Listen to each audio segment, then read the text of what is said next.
Magandang araw, welcome sa channel na ito. Ngayon, ibahagi ko sa inyo ang aking kaalaman sa karunungang lihim.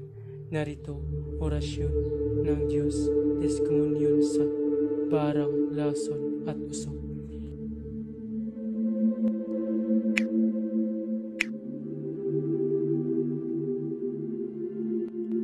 Pamilin, mahalin at pagkaingatan ang bawat ibinabahagi ko sa YouTube channel na ito. Ang kapangyarihan na kapaloob dito ay lubhang maiwaga. Gamitin lamang sa kabutihan at pagganap ng kalooban ng Diyos. Maginhuwaran at laging isa puso't isip ang 7 layunin. Una, isabuhay ang 4 na gintong simulain, makadiyos, makabayan at makatao, makakalikasan. Pangalawa, isagawa ang pag-ibig sa Diyos, pananampalataya at pag-asa sa pamamagitan ng tiyaga. Pangatlo, isakatuparan ang kabutihan, katwiran, kalinisan, katotohanan, kadalisayan, kaliwanagan, at kababaan ng kalooban.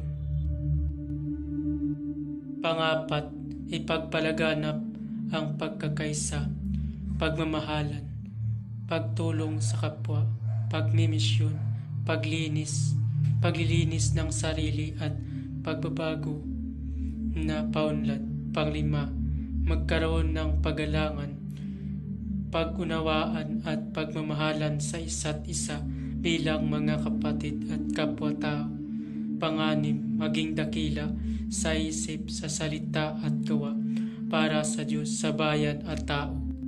Pangpito, ipagpatibay ang kautusan ng Diyos, tumulong sa pagpapaunlad ng katauhan ng bawat kasapi ng samahan at tumupad sa adikain ng Diyos sa tao.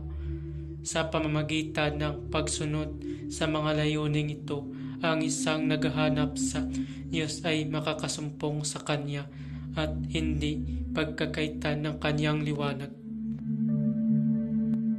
Pamamaraan. Bago gamitin ang orasyon ay magdasal muna ng 3 Ama Namin, 3 Aba Ginong Maria, 3 luwalhati at 3 sumasampalataya. At isunod ito. Narito ang orasyon.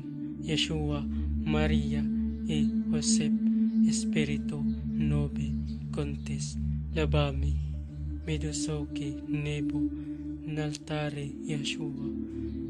Yeshua, Maria, e Josep, Espiritu, Nobe, Contes, Labami, Medosoke, Nebo, Naltare, Yeshua. Iib sa tubig na ipainom o sa langis.